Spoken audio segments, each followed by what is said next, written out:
Dá o play, man.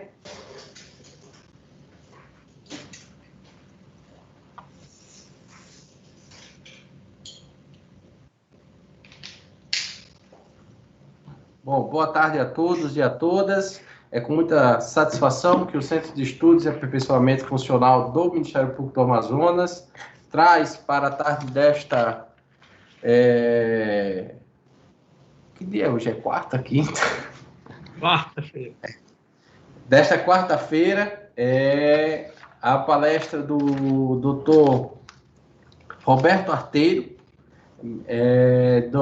do MP Inove do Pernambuco, MP Inove, né, do Centro de Inovação de Pernambuco, e a doutora Cristiane Correia, que é minha colega, pessoa quem eu sou fã incondicional, tenho uma grande admiração, que está no mestrado, trabalhei com ela no GAECO, na execução penal, então nós temos aqui o que há de melhor dos nossos quadros também para participar desse evento e quem eu já de antemão agradeço. O Dr. Roberto Arteiro vai trazer para nós a experiência de inovação, capitaneada especialmente lá pelo Ministério Público de Pernambuco, com o uso de inteligência artificial na atuação ministerial. Então, a gente vai ter uma palestra que envolve inovação e atuação ministerial, desafios e paradigmas no uso da inteligência artificial. E já representando essa inovação, a palestra que vai ser conduzida agora sofrerá uma pequena mudança para se tornar um pouco mais interativa. Então, o Dr. Arteiro ele vai fazer as explanações da sua conferência com um tempo de 40 a 60 minutos, mas as perguntas já vão sendo feitas no chat, a doutora Cristiane já vai atuar fazendo esse ping-pong desde o começo. Deste modo, muito provavelmente, aqueles 30 minutos do debate serão incorporados pela palestra e desses 40 a 60 minutos nós poderemos chegar até 90 tranquilamente. Então, doutor Roberto Arteiro, é um prazer muito grande para nós aqui do Amazonas e para mim, sobretudo, nordestino, alagoano, vizinho aí do Pernambuco, poder recepcioná-lo ainda que de modo virtual nas terras amazonenses, aqui em Manaus, para tratarmos de um assunto tão instigante, tão importante quanto o uso da inteligência artificial no Ministério Público, num simpósio que pretende discutir as transformações que a sociedade vive a partir da tecnologia e da necessidade de humanizar esse tipo de atuação, em especial do Ministério Público. Seja bem-vindo, o senhor está com a palavra, fique à vontade, estamos aqui para ouvi-lo e aprender muito, ainda mais com essa tarde muito proveitosa, aí já quase noite. Mas é com muito orgulho e muita satisfação que recebemos o senhor nessa tarde. Muito obrigado e a palavra está com o senhor. Fique à vontade. Pessoal, antes de mais nada, né, boa tarde a todos. Boa tarde ao pessoal aí do Amazonas. E dizer que é um prazer, uma satisfação estar aqui conversando com vocês, trazendo um pouco da experiência que a gente tem hoje em inovação. Eu respondo pela gerência de inovação do Ministério Público de Pernambuco. A gente, há um pouco mais de 2 anos atrás, né, a gente começou a trabalhar um projeto de inovação que foi o MP Labs. A gente foi um dos idealizadores aí de todo esse movimento, que hoje trouxe vários outros irmãos, né? Então a gente hoje tem vários outros ministérios públicos trabalhando. A nossa, né, equipe já teve aí em Manaus falando, acho que no início desse ano, acho que antes da pandemia, sobre o MP Labs, sobre a experiência do MP Labs. Eu não vou mais aqui chover mais no molhado em relação exatamente o que é o MP Labs, e a gente vai diretamente ao assunto aqui, né? Eu assisti um pedaço da apresentação que vocês estavam tendo agora há pouco, né, sobre inteligência artificial, e eu quero dizer a vocês que tudo aquilo que ele estava falando é a realidade absoluta. Eu, como integrante do Ministério Público, como participante desse ecossistema de inovação, e a gente hoje atua nesse mundo da inovação de maneira direta, né? Hoje o MP Labs ele interage com o ecossistema de uma forma absolutamente aberta, direta, sem intermediários. E eu quero dizer a vocês que o que a gente está vivenciando, o que a gente vive hoje, vê na prática, né? Cada um de vocês que está aqui nos ouvindo, seja membro, seja servidor, seja pessoa externa ao Ministério Público, eu sei que tem convidados externos aqui, vocês hoje fazem parte de uma sociedade que é absolutamente diferente daquela sociedade que a gente vivia há 5, 10 anos atrás. E eu vi quando alguém comentou agora, acho que foi o doutor Alessandro, né? Falou que quem fez a transformação digital, né? Se foi o CNMP ou se foi o Covid, né? Com certeza, o coronavírus foi o maior gatilho, disparador de inovação no mundo. Sabe por quê? Porque todo evento de inovação, todo movimento de inovação na história da humanidade, ele acontece após grandes situações de impasse ou de crise. Foi assim com as grandes invenções na gripe espanhola, na penicilina, a revolução da medicina, né, no início do século passado, e está sendo agora. Só que agora não é só uma revolução na medicina. O que a gente está vendo agora é absolutamente uma revolução de comportamento. Eu me lembro que há um ano atrás, se a gente fosse marcar uma reunião como essa online, as pessoas iam dizer, não, isso não funciona, vamos pegar um avião, vamos lá para Recife, para entender o MP Labs, porque só interagindo pessoalmente a gente vai conseguir discutir sobre, entender a experiência. E o que aconteceu com o tempo? Todas as pessoas, durante a pandemia, foram absolutamente jogadas dentro do mundo digital e do mundo online. E o nosso cidadão também. Eu me lembro que, antes da pandemia, eu tive uma reunião com o governador do estado de Pernambuco, onde a gente foi apresentar o MP Labs para ele. E aí ele disse assim, poxa, mas a gente está discutindo aqui inovação, a gente está discutindo aqui tecnologia, mas eu tenho um local do estado que nem água encanada tem, então eu estou tendo que levar água. E aí eu disse assim, governador, me desculpe, ele não tem água encanada, mas o cara tem um celular na mão dele. Ele não tem luz elétrica, mas ele bota uma bateria, um gerador e tem um celular carregando na mão dele. Então, o mundo que a gente vive hoje é esse. E o cidadão que a gente tem que atuar e que a gente tem que atender é este cidadão. Então, eu vou compartilhar aqui minha tela e alguns poucos slides nesse início para a gente discutir um pouco sobre... deixa eu só ver onde está aqui meus slides. Vou botar tudo aqui. Só um minuto. Aqui. Vocês estão vendo minha apresentação? Acho que sim, né? Sim. Do MP Labs? A tela do MP Labs está, né?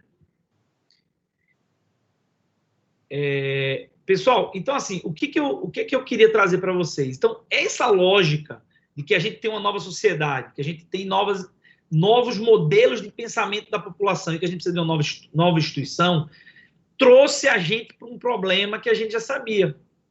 A gente tem muita demanda, e a gente não consegue atender essa demanda porque a gente não tem capacidade de atuar. E aí, quando a gente fazia essa pergunta para os promotores, para os servidores do Ministério Público de Pernambuco, há 2 anos e meio atrás, quase 3 anos, e a gente dizia assim, mas a gente precisa aumentar a capacidade. Não, mas se a gente trouxer mais demanda, a gente não consegue atuar. E agora eu queria fazer uma interação com vocês que estão nos assistindo agora. A doutora Cristiane vai nos ajudar aí, né? Ela está conectada aí na plataforma.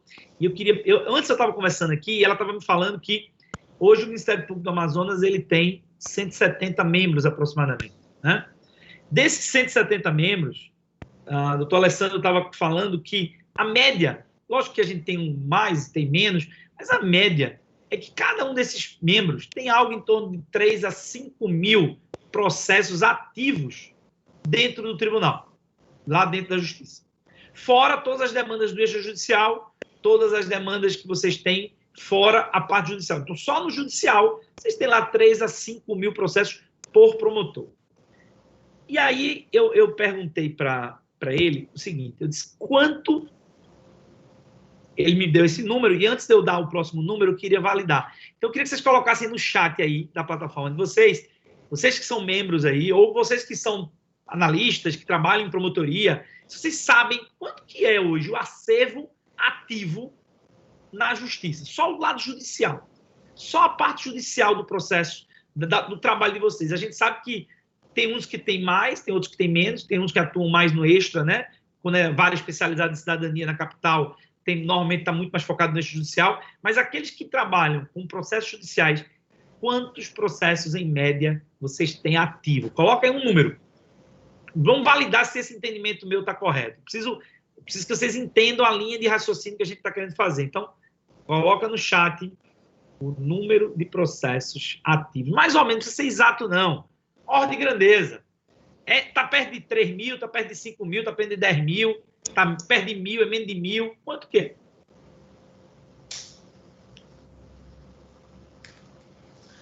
O colega Alessandro Gouveia colocou 2.000 processos. Na vara em que eu atuo, 3.800. E a gente está aqui aguardando os outros colegas também lançarem o dado.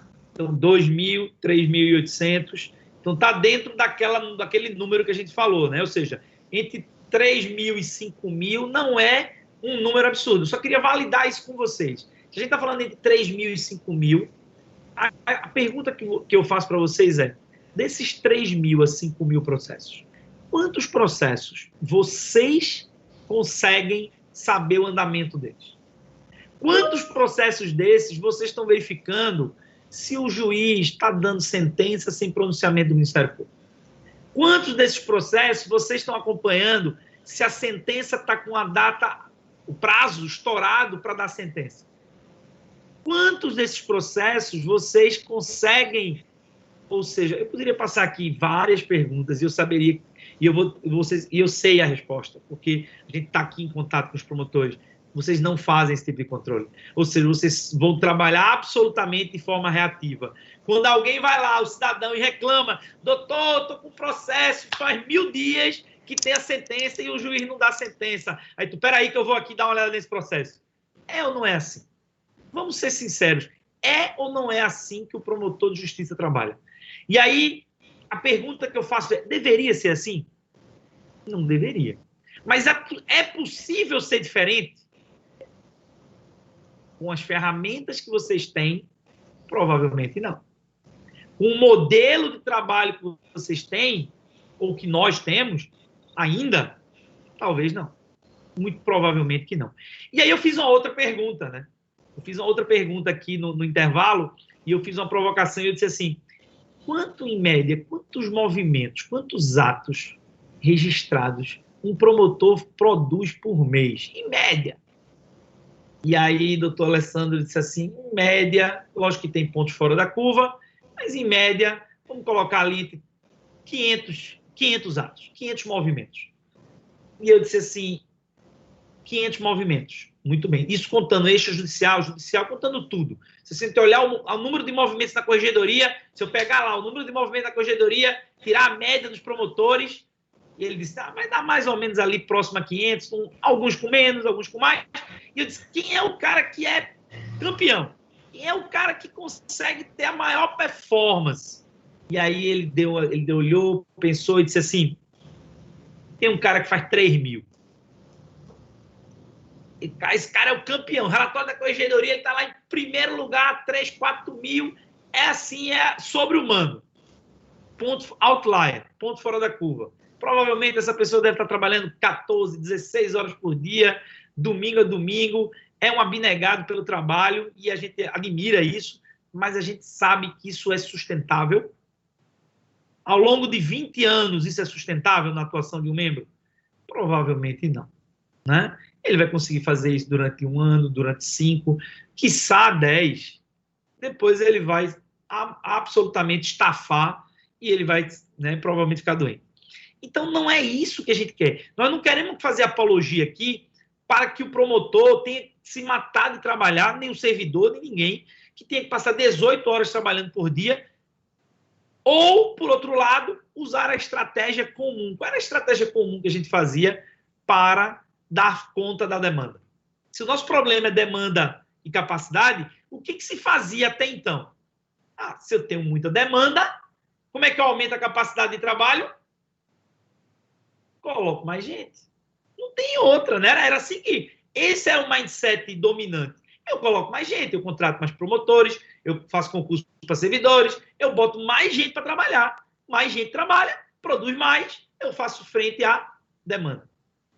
Isso me lembra, eu trabalhei durante alguns anos na justiça, e isso me lembra um estudo que eu fiz na época, comparando o sistema de justiça brasileiro com o sistema de justiça americano. E o que, pasmem, o que eu detectei, isso já faz uns 10 anos atrás, mas eu tenho quase certeza absoluta que se eu repetir esse estudo, vai dar muito parecido. E o estudo era assim, nós temos mais ou menos o mesmo número de operadores de direito por cada 100 mil habitantes. Se você somar juízes, promotores, advogados, operadores do direito, de uma maneira geral, nós temos um número muito próximo do padrão, por exemplo, dos Estados Unidos, a cada 100 mil habitantes. Só que lá, o número de demandas judiciais são 3 vezes maior do que a do Brasil, por 100 mil habitantes. Aí você diz assim, eu já vi números que contrariam isso, né? Mas não é verdade. E aí, 3 vezes o número. Sabe por quê? Eu vou dar agora a explicação técnica por que isso acontece. Técnica social, não jurídica. Quando seu filho vai brincar na casa do vizinho, tropeça e bate com a cabeça no chão e volta com um galo na cabeça, você processa seu vizinho? Lá nos Estados Unidos, o cara processa o vizinho. Se você está andando na calçada, o cara está lavando a calçada e você escorregar e bater e quebrar o pé, você processa o cara que está lavando a calçada. Então, absolutamente todas as demandas são levadas para a justiça. Lógico que o rito lá é um rito muito mais sumário, um modelo, né, no modelo da justiça romana, nossa, um modelo muito mais sumário, e eles conseguem resolver um volume muito grande de processos.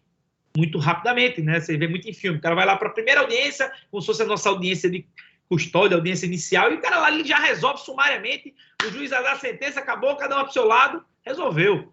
É muito comum isso, porque lá o modelo de justiça funciona dessa forma. Mas eu não quero comparar o modelo, o que eu quero comparar é a demanda da população. Se a demanda da população é 3 vezes superior, o que nos leva a acreditar? Que a nossa população tem uma demanda reprimida por justiça.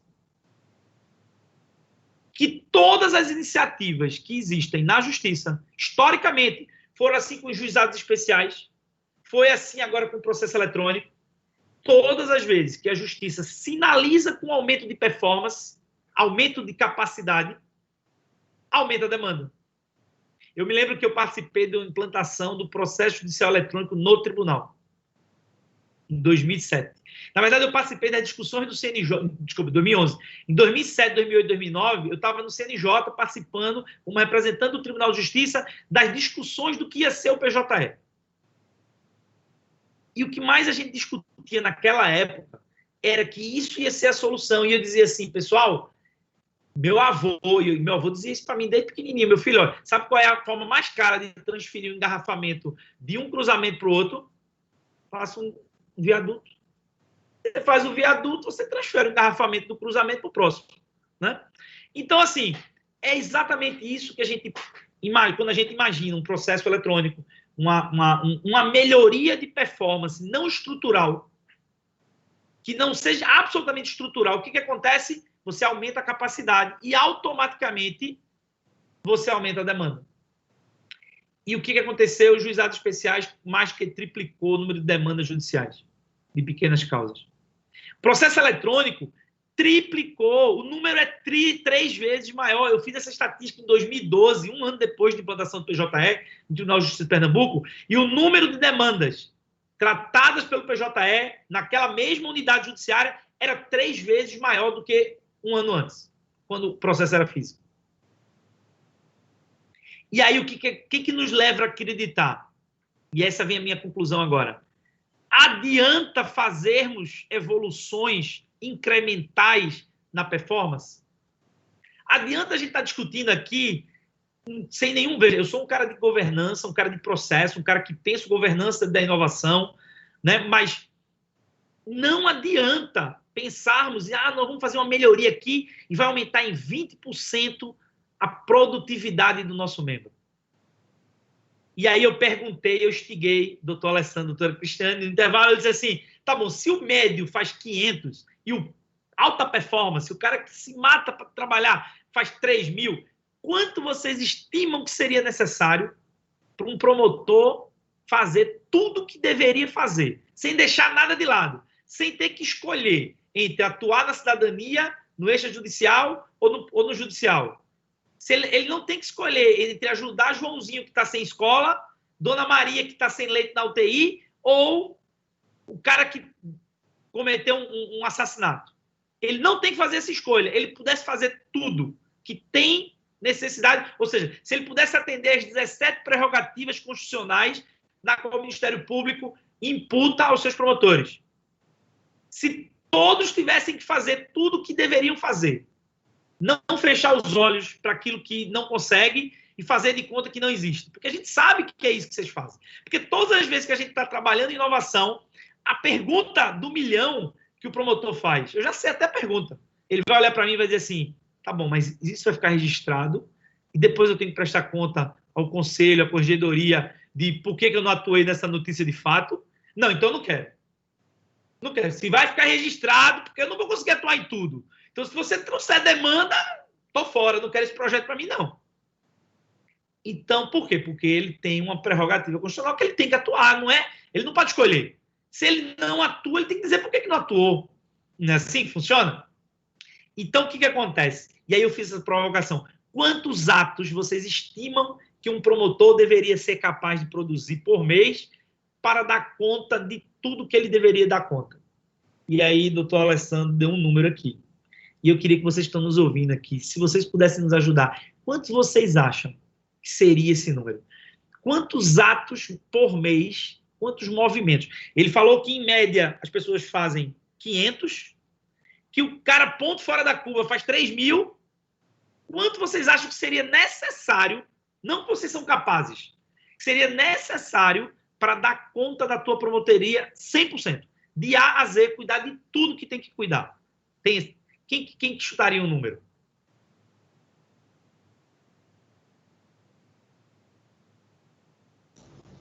Estamos aqui aguardando a interação com os colegas, professor Roberto. Vamos lá, galera.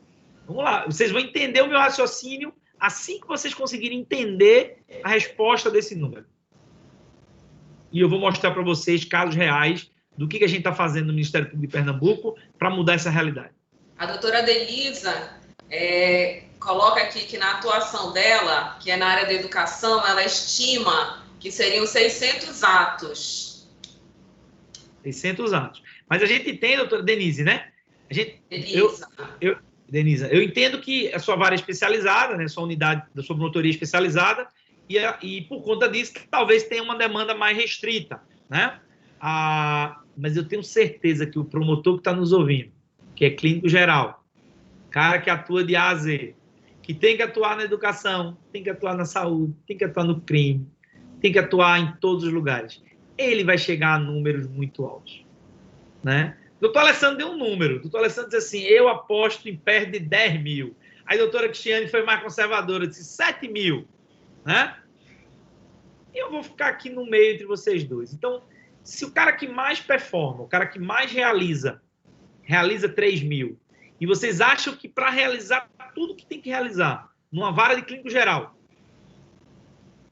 tem que fazer algo em torno de 7 a 10.000, e as pessoas fazem hoje 500, significa que a gente tem que sair de uma performance de 500 para uma performance de quanto?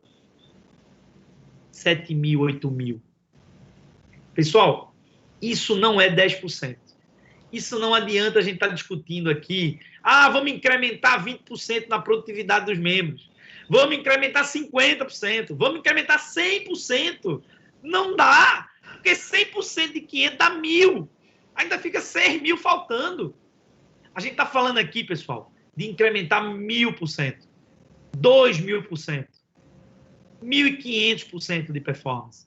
E aí a pergunta que eu quero fazer para vocês, como a gente incrementa 1.000% de performance? Como que a gente faz 10 vezes mais? Quiçá, eu espero que eu esteja enganado, mas eu acho que não, a gente está fazendo a gente precisa fazer 10.000 mais, 10 vezes mais, para atuar nas demandas que estão aí postas. Considerando o cálculo que eu fiz há 10 anos atrás, que eu tenho quase certeza que ele se mantém, que a gente tem menos de 1/3 das demandas reais da população, quando a gente fizer esse 10 vezes mais, vai aparecer mais 3 vezes mais para a gente fazer. E talvez, quiçá, a gente tenha que fazer 30 vezes mais. 50 vezes mais, para que a gente dê conta de tudo que a população demanda. E aí, a pergunta que fica é, como? E eu vou começar a responder para vocês como é que a gente pensa o Ministério Público nesse mundo da inteligência artificial, e eu vou voltar para a minha apresentação aqui agora para vocês, tá? Então, essa parte introdutória foi para mostrar a vocês que a gente tem capacidade, sim, de repensar demandas, repensar nossa capacidade de produzir e fazer o que a gente chama de uma transformação digital. Vocês estão vendo meus slides, então? Acho que sim, né? Sim. Beleza. Então, pessoal, o MP Labs ele surgiu com essa ideia de inovação, de fazer. A gente sabia que para fazer isso a gente não podia fazer sozinho, e a gente se aliou ao ecossistema de startups, academia, os centros de pesquisa, e a gente se juntou a essa galera e a gente disse, vamos junto, porque a gente tem que fazer inovação em parceria com eles, porque sozinho a gente não vai fazer. E eu vou mostrar para vocês algumas coisas que a gente já fez, tá? Eu não vou ficar falando aqui sobre o MP Labs, eu vou falar sobre o que já foi produzido. Agora vamos mostrar o que já tem em uso. Primeira solução, surgiu há quase 2 anos atrás, chama-se Voxia. Aí você pergunta, por que está em inglês? Sabe por que está em inglês? Porque esse produto já está sendo vendido internacionalmente. Então, ela é uma solução inteligente para transcrição de audiências, né, em cortes, no caso, na justiça. Então, o papel do Voxia, pessoal, é fazer com que todo aquele conteúdo que foi gravado numa videoaudiência, ou numa videoaudiência, ou numa audiência que foi gravada em vídeo, né? Foi gravada, e que a gente consiga extrair conhecimento. A gente consiga fazer transcrição, montar uma análise semântica, uma nuvem de palavras semânticas, fazer reconhecimento de falantes, de speakers diferentes. A gente consiga navegar no texto dinamicamente, no texto ligado ao vídeo. A gente consiga fazer pesquisa inteligente. Eu quero pesquisar quando foi que ele falou da arma do crime. Ele não falou pela arma do crime em canto nenhum, mas ele falou lá do revólver. Ele falou por quê? Porque tem um motor semântico que diz que um revólver, ou uma Taurus, ou sei lá, uma espingarda, ou uma 12, é uma arma do crime.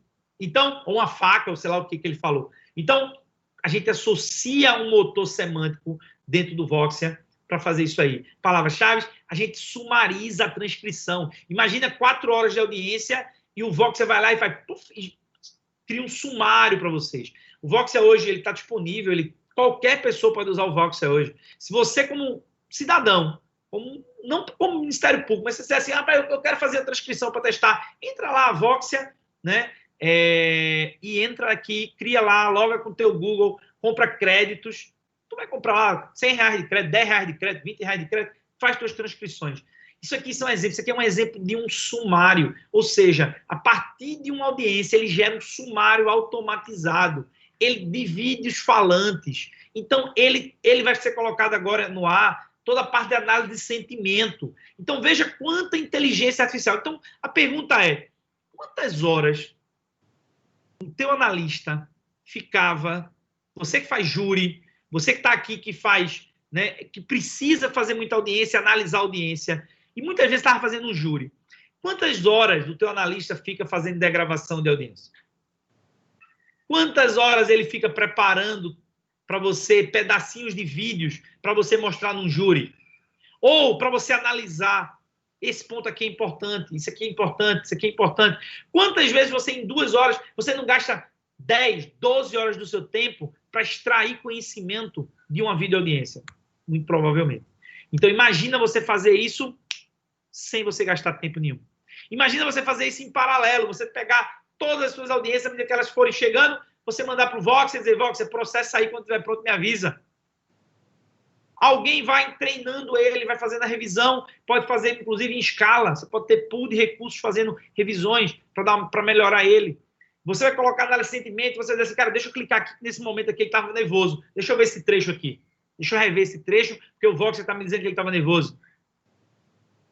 Deixa eu fazer uma pesquisa aqui semântica, que eu não sei o que ele falou, mas eu quero que ele me diga sobre o local do crime. Pum, local do crime. Ele vai me mostrar o momento que o cara falou sobre o local do crime, mesmo que não tenha a palavra local do crime. Pergunta: isso aumenta 10 vezes, 20 vezes a capacidade de produção, de, por exemplo, de uma argumentação no júri, de uma preparação de um promotor? Isso tem potencial de aumentar.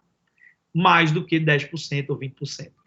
Porque imagina você fazendo um júri e no meio do júri, o advogado de defesa vai lá e diz assim: não, isso é que você está falando, doutor, mas tem um outro trecho de uma outra audiência, de uma outra sessão, de oitiva lá, que ele falou outra coisa.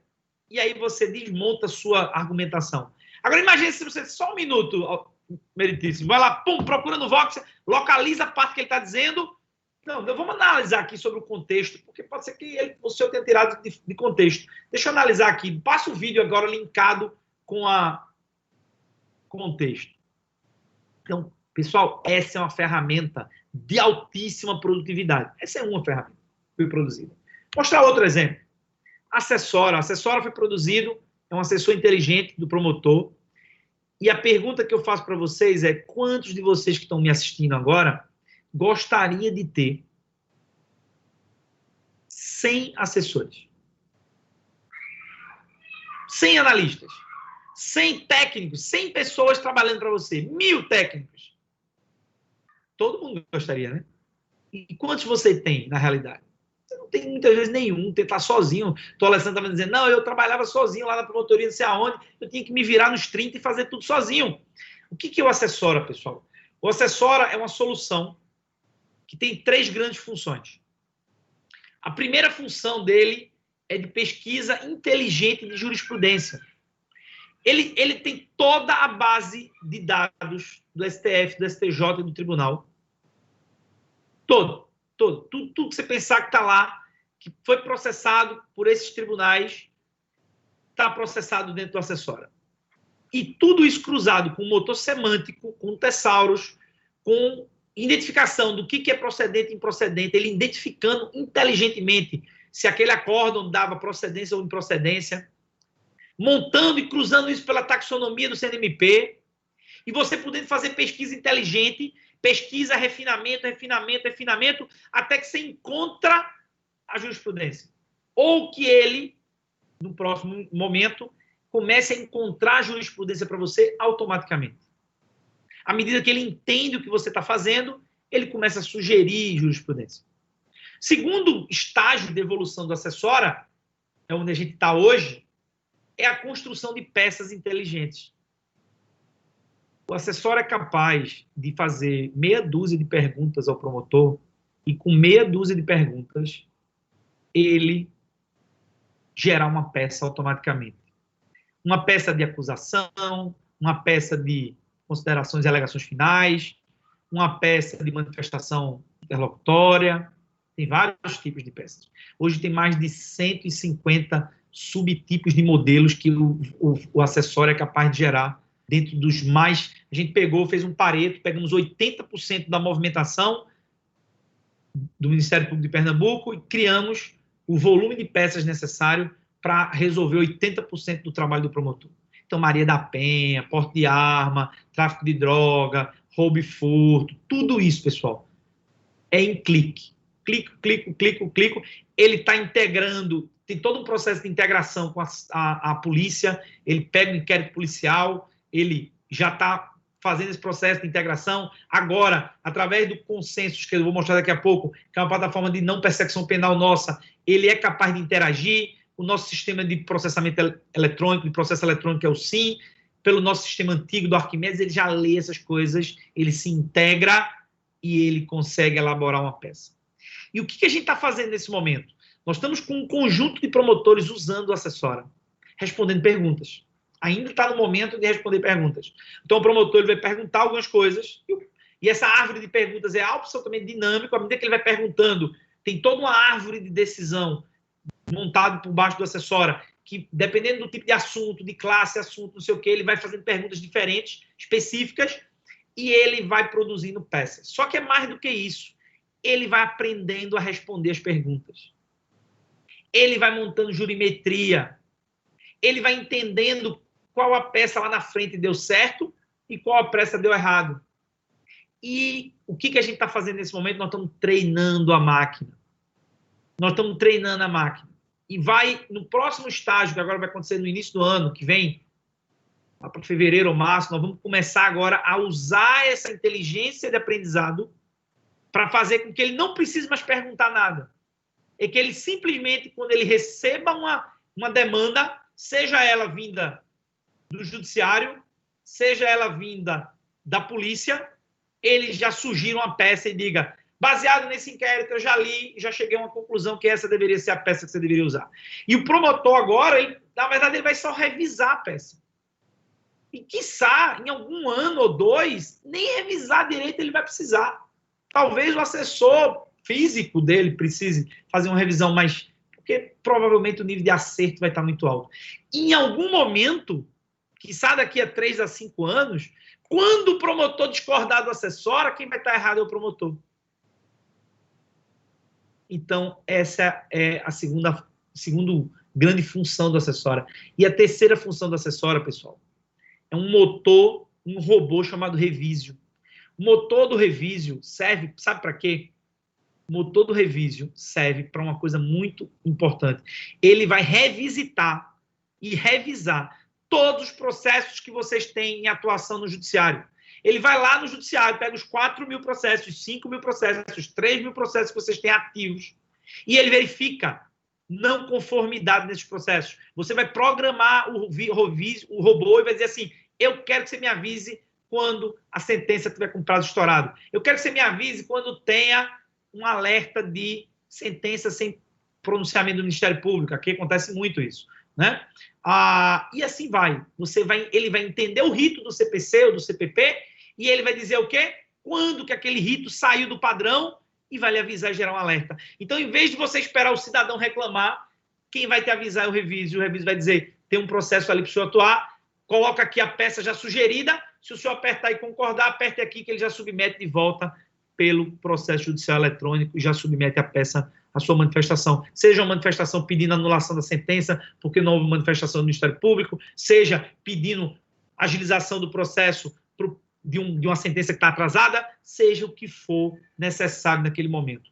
Então, pessoal, isso é inteligência aplicada ao Ministério Público. Aqui tem algumas coisas, eu não vou entrar em detalhes do sistema, que algumas telinhas da parte de jurisprudência que já está funcionando, da parte de geração de peça que já está funcionando, né? E hoje a gente já tem mais de 100 peças produzidas por dia sendo montadas dentro do Ministério Público de Pernambuco, ok? Muito bem. E agora vamos para um outro assunto. 40% dos processos penais, processos criminais, que chegam ao Ministério Público de Pernambuco, de 30% a 40%, são processos que não precisavam ir para a Justiça. São crimes que estão dentro da lei do acordo de não persecução penal, previstos no acordo de não persecução penal, só que a gente não tinha como fazer isso em larga escala, porque se você tinha, por exemplo, só na capital, na central de inquérito da capital de Pernambuco, aqui em Recife, a gente chegava mais ou menos por mês a algo em torno de 1.500 processos. Então, se você pega 30% disso, a gente está falando entre 400 a 500 processos para serem tratados pela não persecução penal. Isso exigia que a gente analisasse uma série de atributos e requisitos para que aquele processo pudesse ser ou não tratado. E isso estava ficando humanamente impossível fazer sozinho por pessoas. Isso considerando que, pessoal, que a gente tem uma demanda reprimida muito grande. Por quê? Porque os crimes, principalmente os não violentos, esses é que vêm pouco mesmo para a polícia e para o Ministério Público, né? Esses é que vêm muito pouco. Por que vem muito pouco? Porque a justiça não aguenta mais, não consegue nem atuar no que tem, imagina no que a demanda deveria ter. Mas aí tem solução para isso, e o consenso dele surge para resolver isso, também já está em início de operação, já foi botado para funcionar esse produto, o lançamento dele oficial dentro do Ministério Público foi semana passada, mas ele já estava em teste já há um mês. E o que ele faz? Ele tem um conjunto de robôs que atuam em fases diferentes do processo. Primeiro, na classificação e na triagem, pergunta, será que este tipo de crime é passível de não persecução penal? Essa é a primeira coisa. Será que aqui tem os elementos necessários para ser classificado como possível, passível de não persecução penal? Então, era o primeiro item. O segundo item era, será que esta pessoa acusada tem os requisitos que a lei exige para o acordo de não persecução? Não tem que ter antecedente criminal, não tem que ter... Ou seja, tinha que consultar mais de 10 bases de dados para poder chegar a essa conclusão. Imagina fazer isso para 400 pessoas só na capital. Então, isso tornava-se o trabalho humanamente impossível. E quando a gente fosse aumentando a escala disso, isso era absolutamente impossível. E hoje, a gente tem um robô que faz a consulta em várias bases de dados. Já tem 6 bases de dados sendo consultadas automaticamente. Ele consulta e ele gera uma super certidão. Ele gera uma certidão do consenso, na qual está atrelada nele todas as demais certidões da Justiça, da SDS, da não sei do que, da não sei do que, não sei da onde. Tem lá um monte de certidão. Ele produz as certidões todas, anexa e já gera isso dentro do processo do consenso. Depois eu tenho um outro desafio, eu tenho que intimar essas pessoas. Eu precisava de um robô para fazer isso. Um robô que fosse inteligente, tentar intimar pelo WhatsApp. Depois, se não conseguisse, intimasse por e-mail. Se não conseguisse, intimasse por carta eletrônica no correio. E se não conseguisse, disparasse para um oficial, né, para um profissional, um servidor do Ministério Público, ir lá na casa da pessoa entregar um documento. Mas veja que quanto a gente economiza com robôs fazendo isso para a gente. Depois, chegava o dia da audiência. E no dia da audiência, a gente tem um problema. Porque por mais que a gente faça essas coisas com vários servidores ou com robôs, agora eu tenho o gargalo do promotor. São poucos promotores para fazer muitas audiências. Como que eu faço 1.000, sei lá, 500, 600 audiências de conciliação, né, no caso aqui de acordo, não persecução penal, por mês, somente da capital? Quando a gente pega no estado todo, provavelmente entre 2.000, 3.000 audiências como essa. Era impossível. Então, a gente precisava fazer com que a audiência fosse rápida e assertiva. E o que a gente fez? A gente criou um bot que conversa previamente com o acusado e faz com que o acusado consiga fazer uma proposta de acordo assistida pelo robô para o Ministério Público. Então, quando ele chega no Ministério Público para audiência, ele recebe acesso a um robô e esse robô interage com ele, vai fazendo perguntas, vai interagindo. Esse robô sabe dados socioeconômicos dele, sabe onde ele trabalha, sabe tudo da vida dele. Tudo que está definido nas bases de dados, ele já pegou e ele consegue interagir com esse cidadão e ele consegue dizer ao cidadão, ó, teu acordo, tua proposta de acordo tá boa, ou tua proposta, eu acho que tu não vai ter sucesso, não. Ou seja, quando o cara entra para a audiência, o promotor tem todos os dados daquele cidadão e o cidadão já tem uma proposta feita. Praticamente, o que o promotor tem que fazer? Só validar aquela audiência, só validar aquele acordo. Por quê? Porque, muito provavelmente, o acordo mediado pela máquina já veio dentro de um padrão de performance que a gente quer para o Ministério Público. Mas ali, lógico, tem a discricionariedade do promotor, ele pode mudar alguma coisa. Muito bem. Uma vez que automaticamente aquilo é fechado e aquilo é designado um tipo de pena alternativa para ele, né? Que não é pena, mas um acordo alternativo, ele vai pagar pecúnia ou vai pagar em serviços prestados à comunidade. Aonde? Que tipo de serviço? Então, eu sei que aquele cara é pedreiro, eu sei que a escola não sei aonde, então eu tenho um robô que consegue fazer a alocação, um match disso aí. Ó, se o cara é um pedreiro e eu tenho uma escola que está precisando de pedreiro, pô, então eu vou botar esse cara para prestar serviço naquela escola. E eu tenho que ter um robô monitorando esse cara. Um robô que a escola consiga interagir com esse robô e dizer se ele está indo ou se não está indo. O robô interaja com o cara e peça para ele fazer check-in no local, por geolocalização. E ele vai ter quase como se fosse um monitoramento contínuo da prestação do serviço dele. E se qualquer coisa sair do anormal, cai para o promotor de volta tratar. Então, isso é o consenso. O consenso tem várias coisas, não vou entrar mais em detalhes, eu acabei já falando de tudo. Aqui tem algumas telinhas do consenso. Muito bem, a gente tem mais. A gente precisava tratar aquilo que chegava do cidadão, as reclamações da ouvidoria, e a gente construiu um chatbot, um sistema inteligente, não só um chatbot pela frente, por trás um motor de tratamento de ocorrências de ouvidoria, chamado Audívia, na qual ele usa um chatbot inteligente para conversar com a pessoa. Quando a pessoa digita ou fala aquilo que ele quer, o nosso ambiente por trás produz uma classificação automática e já uma sugestão de designação para qual promotoria deveria ir aquela reclamação. Então, a ouvidoria que produzia 1.000 800, 1.000 e pouca, era a capacidade máxima que eles tinham, com o recurso que eles tinham por mês de tratamento de solicitações, né, de reclamações, passou a ter capacidade de fazer 10 vezes mais, quiçá mais do que 10 vezes. Né? Muito bem, isso foram as coisas que já estão entregues. Mas tem coisas que ainda não estão entregues, porque no nosso processo de inovação, a gente tem coisas que estão em análise. A gente construiu MVPs, soluções minimamente viáveis, e agora a gente está naquela fase de namoro. A gente está avaliando, a gente está discutindo, a gente está analisando, colocando para algumas pessoas usarem, e eu trouxe 4 dessas soluções que estão nesse namoro. Primeira, solução MP na escola, é uma solução onde existe um motor analítico.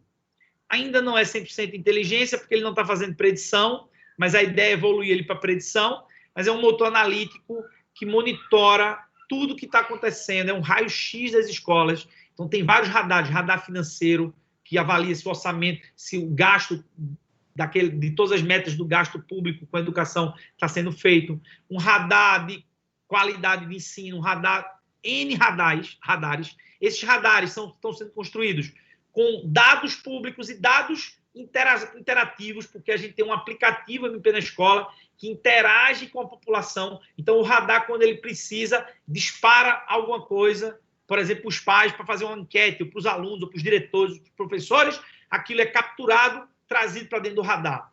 E aquilo começa a cruzar dados do campo com dados informados pelas prefeituras, pelo Estado, e começa a cruzar isso e começa a gerar inferência de situações. Começa a gerar alertas para os promotores. Aqui tu tem que cuidar, aqui tu tem que cuidar, aqui onde está o problema.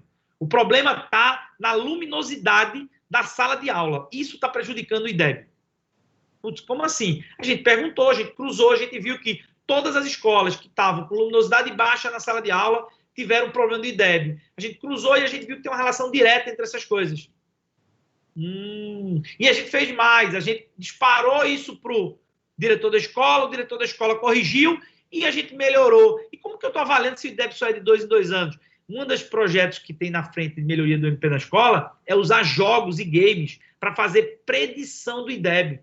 Tem um projeto aqui em Pernambuco que já fez isso com muito sucesso, onde eles rodavam as Olimpíadas, né, anuais da escola, e quando ele rodava a Olimpíada, jogos digitais na Olimpíada, ele produzia uma predição do IDEB, porque ele testava ali matemática, português, conhecimentos gerais, ciências, então ele conseguia gerar uma predição de quanto ia dar o IDEB, e eles acertavam com muita precisão, e a ideia é trazer essas coisas para cá. Você tem o Helena atua na área da infância, criamos um score baseado num modelo estatístico probabilístico. A gente conseguiu estabelecer um score de vulnerabilidade. Pegamos um trabalho da USP, cruzamos com um trabalho internacional. Uma galera do Helena, é fantástica essa galera, uma galera pesquisadora, e a galera conseguiu criar um score que vai de 0 a 100 para o nível de vulnerabilidade de uma criança dentro do sistema da rede de proteção. Então, quando alguém insere uma criança na rede de proteção, seja antes dela nascer, porque tem situações que a criança é inserida antes de nascer, né? Ou seja, a mãe na maternidade diz que está pensando em dar aquela criança para adoção. E o assistente social ali, porque o Helena é uma plataforma em rede, né? Uma plataforma que conecta toda a rede de proteção. Então, o assistente social vai ser capaz de colocar no Helena aquele RN de fulana, recém-nascido de fulana, não nasceu ainda, mas ela já está querendo fazer a adoção. E aquilo já começa a movimentar a rede. De forma que o Ministério Público vai poder monitorar a atuação da rede em tempo real. E ele saber e disparar alertas para o Ministério Público e quando que ele tem que atuar antes que o problema chegue no Ministério Público. Eu não preciso esperar que o problema chegue para que o Ministério Público atue. A gente vai ter de maneira proativa o Helena gerando alertas para o promotor fazer atuação naquele caso da infância proativamente. Seja de trabalhar num processo de adoção mais ágil, seja num processo de reintegração na família, seja num processo que seja, qualquer que seja ele, na qual o Ministério Público tem que atuar para cobrar dos gestores públicos a atuação ou da Justiça o processo de adoção. O Argos é uma solução voltada para a área de patrimônio público, na qual é um robô, são mais de um robô, que monitora a execução orçamentária do Estado e das prefeituras. Monitora os contratos, monitora as licitações, e consegue detectar padrões de comportamento. Eu consigo detectar cartéis, consigo detectar situações onde eu tenho várias, por exemplo, eu tenho o mesmo grupo de licitantes participando de várias licitações diferentes. E uma vez uma ganha, outra vez outra ganha, outra vez outra ganha. Rodízio, cartel, formação de cartel, né? A gente consegue detectar no ar, então tem várias coisas. Consegue detectar situações e você consegue dizer. Esse foi um daqueles sistemas que eu falei, que quando a gente começou a dizer para os promotores, peraí, mas isso vai ficar registrado, porque se gerar para mim uma notícia de fato, para cada coisa que esse robô detectar de errado, eu não vou conseguir tratar tudo isso e eu vou morrer do outro lado. Porque o papel do Argus não é tratar, é gerar a notícia de fato. Ele gera a notícia de fato, a parte lógica, ele gera o levantamento do indício de irregularidade, o promotor entendendo que aquele indício de irregularidade precisa ser tratado, ele produz a notícia de fato. Ok? E o Sherlock, que é o outro lado da história. A partir do momento agora que eu decidi investigar alguma coisa, como que eu investigo? Então, o Sherlock, ele tem uma base, né, e um data lake gigante que está sendo construído, com dados de múltiplas fontes de dados, e a partir dessa data lake, o Sherlock é um motor de IA que consegue atuar ajudando o promotor a decidir qual é o próximo passo. Ou seja, a partir de um modelo de inferência, ele consegue dizer para o promotor se o próximo passo deveria ser quebrar o sigilo bancário ou o próximo passo deveria ser pedir uma outra situação qualquer. Por quê? Porque ele começa a entender comportamento das investigações, ele começa a entender o andamento das investigações, o que deu certo, o que deu errado, ele começa a montar árvores de investigação. E ele trabalha com hipóteses, então você começa a levantar hipóteses, para cada hipótese você começa a montar uma árvore de decisão para avaliar aquela hipótese como verdadeira ou falsa, e você pode ter várias hipóteses de crime, e aí, a partir dessas hipóteses, você começa a usar a máquina para lhe ajudar, ser um mentor, ou, na verdade, um cara que vai lhe ajudando ali a chegar na validação de qual hipótese e no cruzamento de informações. Pessoal, queria parar um pouco agora e mostrar para vocês o seguinte. Qual foi a ideia, né? A gente já chegou aqui às 18 horas. Qual foi a ideia desse momento verdade, né? Eu chamo isso aqui de momento verdade. Vocês falaram até agora muito da teoria, do que é possível, do que era possível, do que estava, né, dentro do campo da teoria, e eu trouxe para vocês agora o campo prático. Eu trouxe o que a gente efetivamente está tentando fazer e o que a gente já fez. Temos largos caminhos para tomar ainda. Nada está feito 100%. Tudo ali tem ainda um largo espectro de melhoria necessário. Mas eu queria mostrar para vocês isso. E eu fiz questão de trazer, porque me pediram, né, para que a gente trouxesse casos reais dentro do Ministério Público. E como talvez, quiçá, a gente seja o Ministério Público mais tempo de estrada nessa história, eu nem trouxe aqui o ciclo do Covid, né, porque eu acho que vocês não sabem, talvez não sei se vocês acompanharam, mas o MP Labs, ele no Covid, a gente atuou muito forte, né, junto à Secretaria de Educação, Secretaria de Saúde. A gente fez uma parceria com a Secretaria de Saúde e foi quando a gente percebeu uma coisa. Foi quando a gente percebeu, doutor Alessandro, doutora Cristiane, que o MP Labs, ele não é apenas uma máquina de inovação capaz de produzir resultado para o Ministério Público. Mas ele era, na verdade, um modo de inovar.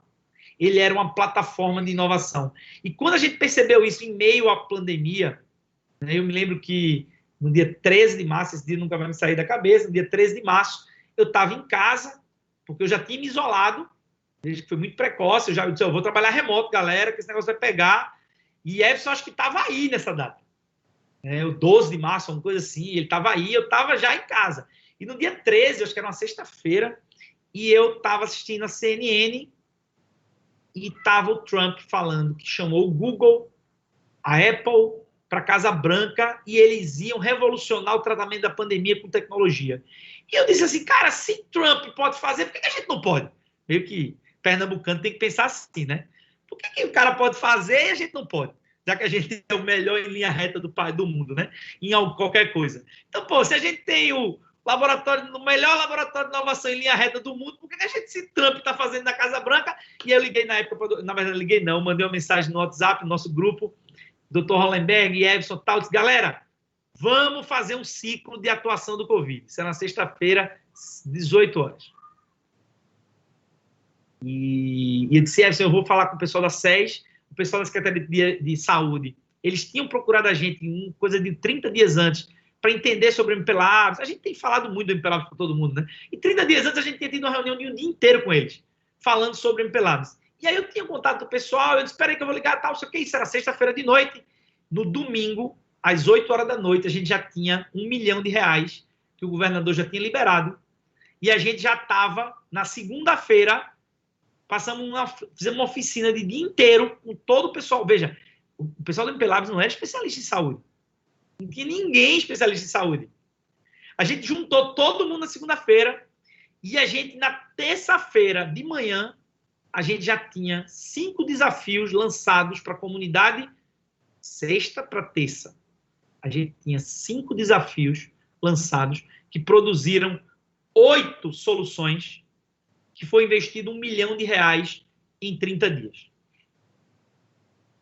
E desse conjunto de soluções de inovação, saiu, por exemplo, o primeiro contact tracing do Brasil, da América, na verdade.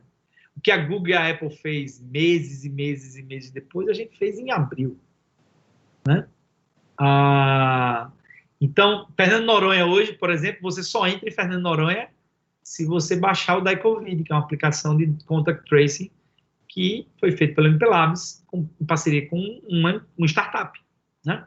A gente produziu, a Secretaria de Saúde não tinha o processo epidemiológico deles, era absolutamente manual, tudo em planilha. Por quê? Porque a gente estava falando de coisas que tratavam 10 mil, 5 mil, 3 mil ocorrências. E a gente passou a tratar 3 mil por dia na pandemia. Então, eles não tinham capacidade de processar informação para gerar um boletim confiável. E a gente produziu, e pasmem, pessoal, nós fizemos o ciclo Covid inteiro sem uma única reunião presencial. Implantamos 8 soluções sem uma pessoa precisar pegar um avião. E todas as soluções, uma foi do Rio de Janeiro, uma de Brasília, uma de Natal, e 2 de Pernambuco e uma de São Paulo. E 2 de São Paulo. Então, a gente teve... Tem um que eu estou esquecendo. A gente teve 5 estados produzindo soluções entre as 8. Ninguém pegou um avião para vir a Pernambuco implantar nada. Todas as reuniões de validação, de levantamento, de implantação, foi tudo 100% online. 100% como a gente está fazendo aqui. Tanto foi verdade assim que a gente acabou ganhando o prêmio lá do Judiciário Exponencial, né? Como o trabalho de inovação no Covid, né? Porque realmente foi algo inusitado. Eu me lembro que os colegas de outras instituições públicas, não estou falando do Judiciário nem do Ministério Público, porque não teve equiparação, mas de órgãos do Executivo, 2 meses depois, ligaram para a gente para saber o que a gente tinha feito, que eles estavam querendo lançar um ciclo de inovação, e a gente já estava com tudo entregue, praticamente. Então, assim, e aí a gente percebeu que a gente, na verdade, não construiu apenas soluções. A gente construiu uma máquina de produzir inovação. A gente construiu um motor de inovação institucional. E é isso que o MPLabs é. E eu espero que vocês que fazem o Ministério Público do Amazonas entendam que o caminho não é melhorarmos 20%, 30% da produtividade, pessoal. Não é isso que vai resolver o problema do Estado, não é isso que vai resolver o problema do cidadão. Nós precisamos produzir 10 vezes mais, quiçá 30 ou 50 vezes mais. Com menos tempo, se necessário for. Porque não quero aqui ninguém trabalhando 14 horas por dia, porque vai ficar doente. Você tem que trabalhar suas, 6, 8, 10 horas por dia, não sei qual que é a carga horária normal. Aqui são 6, aí talvez sejam 8, eu não sei se são 8, não sei qual que é a carga horária de vocês, mas que vocês tenham que trabalhar a carga horária de vocês normal. Mas que a máquina possa produzir essa diferença que a gente chama de tornar a organização de vocês uma organização exponencial. Então, esse é o desafio da gente, esse é o desafio do MPLabs, é fazer um Ministério Público exponencial. E a gente fica muito feliz de ver, a gente está em plena campanha de Procurador-Geral de Justiça lá em Pernambuco, né? E a gente vê candidatos dizendo que a visão de futuro deles é tornar o Ministério Público uma instituição exponencial. Ou seja, houve uma internalização da necessidade de mudar a escala de produtividade, mudar o patamar. Então, a gente não está falando de uma evolução, a gente está falando de uma transformação. E a pergunta que vocês têm que se fazer agora, e a mais importante delas, estamos preparados para liderar essa transformação? Estamos preparados para assumir os riscos? Estamos preparados para ter um modelo de governança que nos possibilite ter sucesso nessa transformação? E para fechar, eu trago só uma historinha real que eu queria que vocês se colocassem no lugar dessas pessoas. Porque isso é o que vai acontecer com vocês daqui a algum tempo. E eu queria que eu vou dar um exemplo fora do Ministério Público, fica mais fácil de a gente analisar, né, como cidadão e não como ministério. Eu sei que alguns vão continuar avaliando como promotor e quando terminar a minha fala vão querer passar canetada em alguém. Mas eu quero que vocês pensem agora como cidadão. Nós estamos vivendo um momento que o mundo inteiro está correndo atrás de vacina para o Covid. O governo federal, governos estaduais investiram centenas de milhões de dólares em projetos de inovação do Brasil, milhões de dólares, centenas de milhões de dólares, para apostar na produção de uma vacina. Tem mais de uma iniciativa, né? Acho que tem 3 iniciativas em paralelo. Cada uma delas está investindo mais de 100 milhões de dólares. Tem uma que está investindo 300 milhões de dólares, outra 200 milhões, outra 180 milhões de dólares, por aí vai. São números astronômicos. E a pergunta que eu faço para vocês é, está claro para todos nós, cidadãos, que não tem nenhuma garantia de que essa vacina vai ficar pronta? Está claro que esse investimento em inovação é absolutamente um investimento de risco? De que eu posso gastar os 300 milhões e não ter a vacina? Que o Estado brasileiro, somado tudo, pode botar 500 milhões de dólares num desenvolvimento de uma vacina e a gente daqui a um ano não ter a vacina? E alguém olha para a gente e diz, precisa gastar mais $1 bilhão. Pessoal, se vocês pudessem arriscar como cidadão, eu sei que hoje o cidadão está com uma esperança muito grande.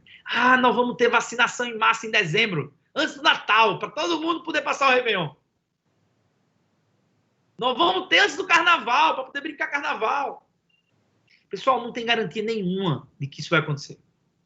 Mas eu queria que vocês pensassem agora o seguinte. Pensem agora, não mais como cidadão.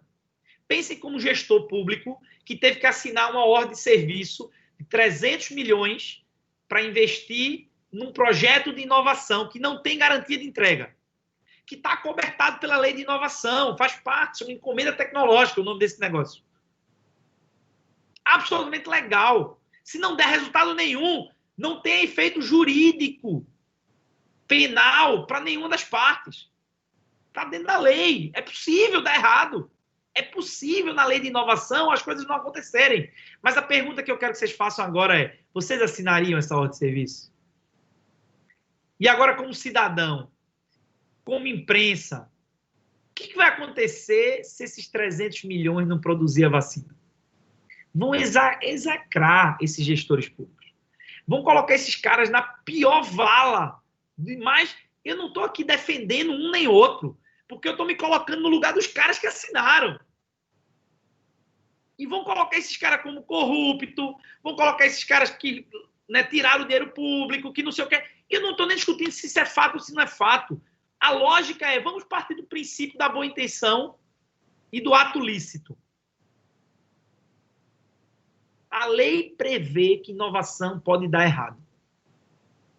Isso não só vale para a vacina, não. Isso vale para qualquer projeto que vocês fizerem, usando a lei de inovação.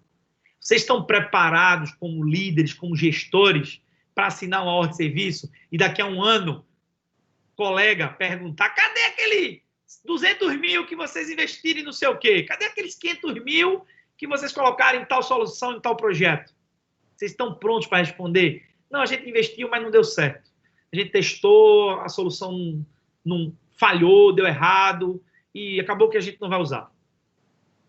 Faz parte. Mas vocês estão preparados para isso? Vocês estão preparados para minimizar esse risco com a atuação de governança ativa? Vocês estão preparados como gestores, como líderes, para pensar que a forma de lidar com essas pessoas, com esses projetos, é absolutamente diferente da forma de lidar com projetos tradicionais. Vocês estão pensando ou estão preparados para pensar que a inovação vai necessitar que a CEAF, que a escola retreine, ressignifique, re-skill 50% do quadro daqui a 5 anos? E que as pessoas que... Menos, né? E que a gente tenha um quadro enorme de pessoas que vão ficar à margem do processo e que vão ter que ser resgatados e recolocados em outras funções. Vocês estão preparados para trabalhar com gestão por competência dentro de uma visão de transformação e revolução, onde as pessoas, num estalar de dedo, vão ficar obsoletas? Essas são as perguntas que eu deixo, porque eu não tenho respostas. Vocês é que têm que ter respostas. Se vocês estão preparados, na verdade, a gente tem trabalhado para formar pessoas preparadas para responder essas perguntas, como positivo. Esse tem sido o meu trabalho incansável, não só dentro do Ministério Público, como dentro da minha vida como professor, como um cara, como um educador que sou, de como eu preparo líderes para conduzir uma transformação de sucesso, né? Um novo modelo de inovação de sucesso. Porque, pessoal, esse é o grande desafio que tem pela frente. Tudo que a gente falou é possível. Tudo que vocês ouviram na palestra anterior é possível. Mas a pergunta é, nós estamos preparados? Eu passo aí de volta aí, doutora Cristiane, doutor Alessandro, com vocês de volta a palavra. Bom, nossa, de início, eu quero dizer que se os espectadores, se nós ficamos impactados com a palestra, com a conferência do Max Cohen e do Rommel, com a fala do professor Roberto Arteiro, então a gente se segura na cadeira, né? Para não voar em pensamentos, voar em ideias, em pensar qual é o nosso lugar enquanto promotor de justiça em meio a tantas inovações que não são o futuro, elas são o presente, porque elas já estão acontecendo. E se realmente nós estamos preparados, como nós nos preparamos e como nós estamos atuando para utilizar essa tecnologia que já existe. Eu preparei uma fala, mas ela perde toda a importância diante do choque do que já existe. Eu já tinha ouvido falar e já tinha lido no prospecto do MPPE sobre essas ferramentas, mas quando a gente ouve com mais propriedade aquilo que está além da notícia, a gente se impacta, porque muito da nossa agonia pode ser resolvida pela inteligência artificial. Na fala de ontem, na fala de hoje de manhã, isso ficou muito claro. A otimização do nosso trabalho, da nossa atuação, ela vem acontecer com a tecnologia. E nós conversávamos justamente no intervalo, né? Que a pandemia ela veio e nos fez, aqui no Amazonas, no caso, um parto com fórceps, porque nós tivemos que fazer as audiências, as reuniões por videoconferência, era algo que estava em planejamento, até mesmo para outros órgãos, e teve que acontecer, porque a população não podia esperar. E tá certo, atrasados estamos nós, porque quando nós olhamos para a iniciativa privada, muitas dessas tecnologias, o uso da inteligência artificial já está na iniciativa privada. Hoje a gente compra um celular, você não consegue fazer o equipamento funcionar se não colocar lá um e-mail, se não articular lá outros dados pessoais. Onde nós vamos, pede-se o CPF, e aí para onde vão os nossos dados? O que a inteligência artificial faz com nossos dados? E como é que o Ministério Público pode também se apropriar desse espaço que é necessário, porque o nosso plano de atuação, as nossas atividades, elas precisam fazer com que a tecnologia venha para o nosso cotidiano. Até recentemente eu trabalhei na execução penal e a atividade que mais nos demanda é verificar a ficha do preso, se os cálculos estão corretos.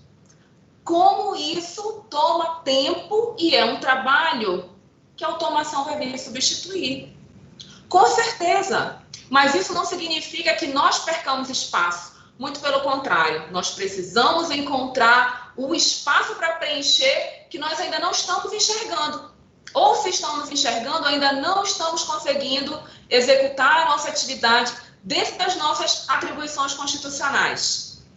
Mas eu vou me voltar às perguntas dos colegas, porque nós tivemos uma gama de comentários e eu sintetizei aqui as primeiras e vou fazer um pequeno resumo da fala de 3 colegas, o doutor Silvio Estrada, da doutora Marlene Silva e do doutor Alessandro São Martin, a respeito do custo, inclusive da plataforma Voxer e das outras, quais delas são feitas pelo Ministério Público de Pernambuco, quais delas têm um custo para o promotor atuar e se precisam, no caso, né, de essa que custa, que é particular, digamos assim, que é de uma instituição privada, no caso do Voxer, qual seria o investimento feito para que o promotor pudesse utilizá-la?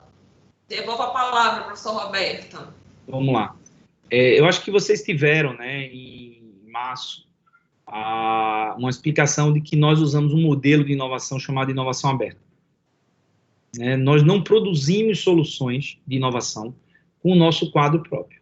Por um motivo muito simples. Seria absolutamente impossível, em 2 anos, produzir tudo isso que eu falei para vocês com um quadro próprio.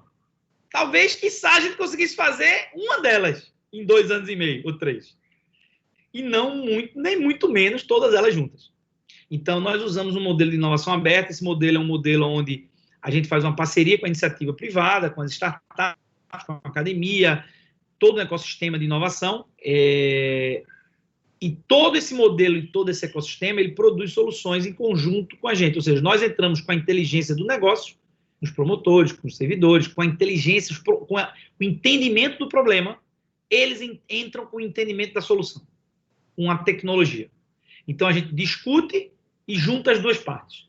Então, como que eu conecto o problema com quem entende de tecnologia? Porque quem entende de tecnologia não conhece os nossos problemas. E a gente conhece os nossos problemas, mas também não conhece 100%. Então, a gente tem metodologia para encontrar o problema dentro do problema. Eu me lembro que recentemente a gente estava testando... Recentemente não, né? Porque a pandemia mudou nosso...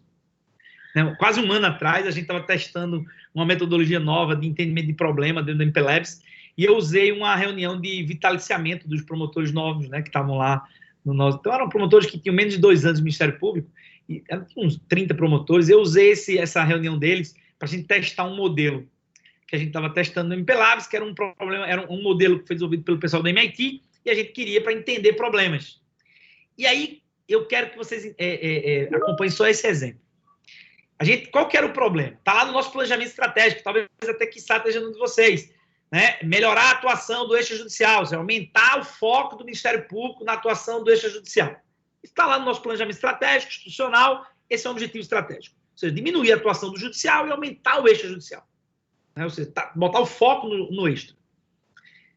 E aí a gente levou esse problema para os promotores. Disse assim, pessoal, vamos usar um método aqui, e tem todo o método lá, em 2, 3 horas eles aplicaram o método, e o método fazia eles entenderem o problema. E a lógica era, por que isso acontece? O problema era, se eu estou atuando muito no judicial, esse é o problema. Por que eu não atuo no extra?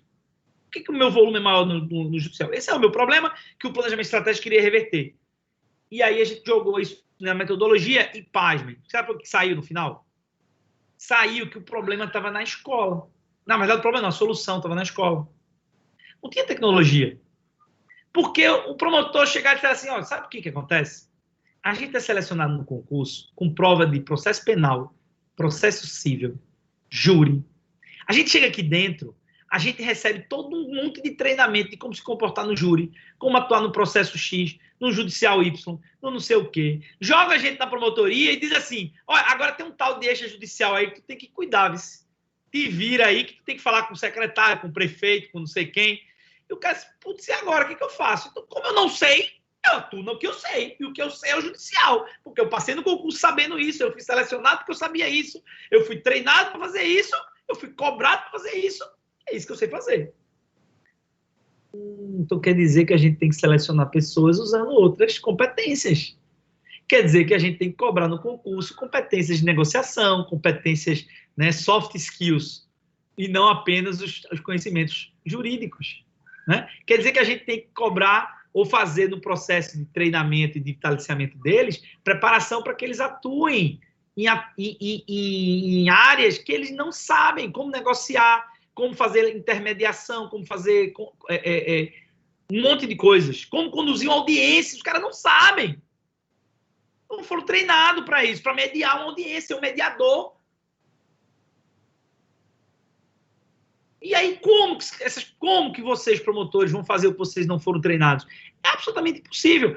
Então, veja que o MP Labs, ele produz, sim, inteligência de negócio. Nós compreendemos problemas que nem o Ministério Público sabia que existia, nem que era. Então, a gente vai a fundo e entende os problemas.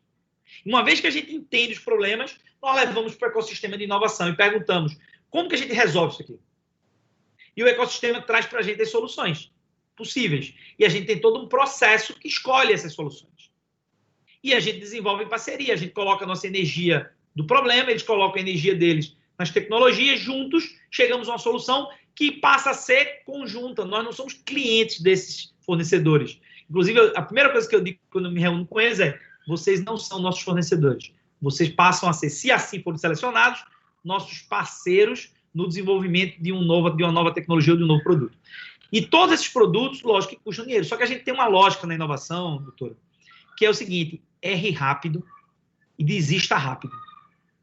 Porque quando você erra rápido e desiste rápido, você gasta pouco. Então, os projetos que dão errado, a gente gastou 50 mil reais, 40 mil reais. Agora, os projetos que dão certo, que saem do MVP, né, do produto minimamente viável, e a gente vai para um processo de aceleração, aí a gente investe 300, 500, 600, 800, depende do projeto. Então, o Vox, a gente investiu, acho que 400 e poucos mil reais.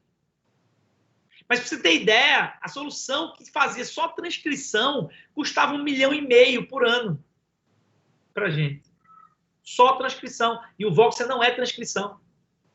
O Voxer, ele faz transcrição como necessidade para fazer o que ele faz. Porque o que ele faz é dar para vocês uma ferramenta de extração de conhecimento e manipulação de conhecimento que está em audiência gravada em vídeo. É isso que ele faz. Ele vai chegar ao ponto, e a gente tem esperança que ele evolua para isso, ao ponto de você jogar 5 audiências diferentes, onde o mesmo réu foi ouvido, e ele consiga trazer contradição. O cara ali disse uma coisa, ali ele disse outra. E ele detectar contradição. Vamos chegar. A tecnologia está evoluindo. Ainda não é capaz de fazer isso, mas vai chegar. Isso é muito bacana, professor, porque nós temos muitos casos, a exemplo de organizações criminosas. Por exemplo, né, o sujeito envolvido com tráfico de entorpecentes recebe uma denúncia e ele está ali junto de 2 ou 3 pessoas. E aí a gente vê os antecedentes criminais, opa, ele tem mais um processo também relacionado a tráfico de entorpecentes. Mas a gente está olhando só ele. E através justamente da inteligência artificial, a gente vai ver se por acaso aqueles outros 2, ou se não há uma rede, uma verdadeira organização criminosa atuando que a gente está pegando separado. Resgata outra audiência que ele fez em outro processo, cruza a audiência da outro processo com a audiência desse processo e vê que o cara, na verdade, fala uma coisa ali, fala uma coisa aqui, que não tem nada a ver uma coisa com a outra, né? Lá ele fala que não conhece fulano, né? Aqui ele fala que conhece fulano, porque fulano é o álibi dele. Como assim? Conhece ou não conhece? Né? Tá onde tá? Mora ou não mora naquele lugar, né? Então tem coisas que a gente consegue evoluir. Então, uma outra pergunta que você fez é, aí uma vez que esses produtos são produzidos, né, em conjunto com a iniciativa privada, a gente tem que só mantê-los funcionando, mas a gente não paga mais para usá-los. E eles estão disponíveis no mercado para que outros ministérios públicos, outras instituições, Polícia Federal, várias instituições. Veja, o Voxer hoje é vendido internacionalmente. O Voxer hoje é um produto que foi vendido agora para o Paquistão, foi vendido para Israel, está sendo vendido para vários países da América Latina. Então, assim, fora aqui, né, dentro do ecossistema do Brasil, que tem vários processos. É porque é mais fácil vender para o mundo do que vender para o Brasil. Né? Infelizmente, o Brasil é complicado, né? Por conta de todo o processo de contratação. Né? Esse é o único problema hoje da lei de inovação. É que ele não prevê o que na Europa chama-se de compra pública de inovação reativa. tá? A gente só tem a compra proativa na nossa lei. Ou seja, a compra proativa é que eu lanço para o mercado proativamente e eu venho a solução. Mas a reativa, eu digo, tem alguma coisa já pronta? O cara diz, tem isso, tem isso, tem isso, tem isso. Isso não é encarado como uma compra pública de inovação no Brasil. Isso é contratado como uma contratação normal, o que é um equívoco no meu entender e no entender, inclusive, da comunidade europeia inteira, que a legislação lá não funciona dessa forma, né? A gente teve uma recente conversa com o pessoal do BID, eles fizeram uma oficina de inovação e nos convidaram, junto com o pessoal de São Paulo, do 011 Labs, para conversar com várias iniciativas de inovação internacionais. E uma delas era do pessoal da Europa, do pessoal da Espanha, da região da Galícia. E, cara, o que eles fazem lá é o que a gente está fazendo aqui. É absolutamente igual. A gente já tinha se inspirado na Europa, mas quando a gente viu na prática, conversando com eles, o que eles fazem, a gente está muito justo em relação... A gente está muito na linha do modelo europeu de inovação, de compra pública de inovação. Tá? Bacana. Com a sua fala agora, respondeu a pergunta do colega Alessandro San Martin a respeito da contratação de startup.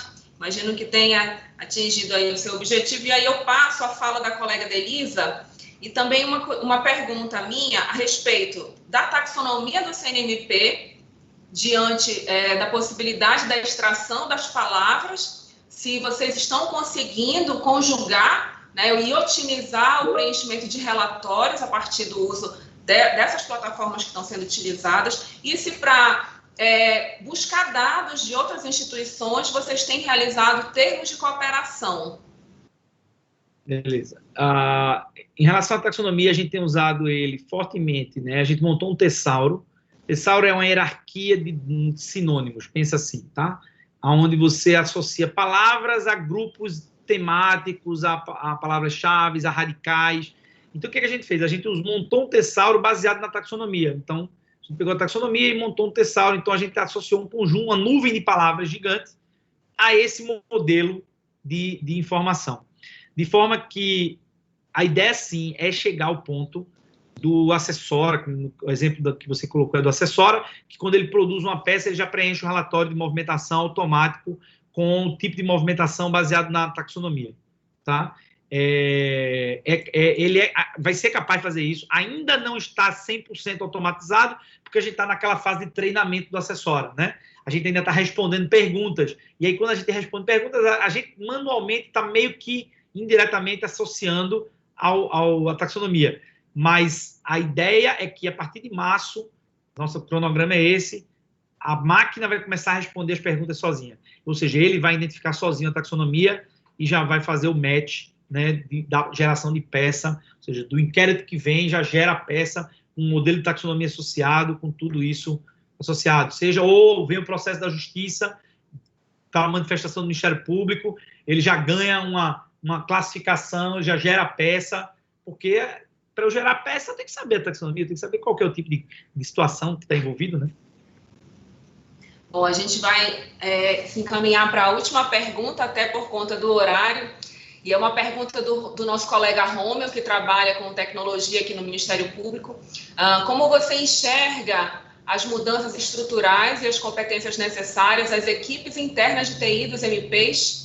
As áreas de TI também precisam atuar de forma exponencial para poder atender aos seus MPs? E como fazer isso? Romeu, obrigado pela pergunta. Como eu falei, é fundamental que a gente tenha uma capacidade de produzir muito maior do que a gente tem hoje. E o que a gente fez para resolver isso? A gente se conecta ao ecossistema. Ou seja, nos 2 primeiros ciclos do MP Labs, se acreditava muito, como a gente está próximo aqui ao Porto Digital, que é o nosso parceiro, né, o Parque Tecnológico aqui de Pernambuco, e as pessoas diziam assim, para vocês é fácil, tem o Parque Tecnológico do lado, tem lá 300 empresas no quintal de casa, literalmente, né, porque do Ministério Público para lá, que só atravessa a ponte, a Porto Digital é uma ilha, é um complexo urbano de inovação, a gente só atravessa uma ponte, a gente está lá. E então as pessoas diziam isso. Até que veio o Covid. E a gente conduziu um processo de inovação com 543 propostas vindo de 17 estados e 4 países diferentes. e a gente avaliou 543 propostas de inovação. Conduzimos, fechamos para 70, escolhemos 8. E tudo isso em menos de um mês. Em um mês, eu estou falando do dia que eu olhei o CNN e vi Trump falando da Google e da Apple, até o dia que a gente estava entregando os MVPs prontos, funcionando.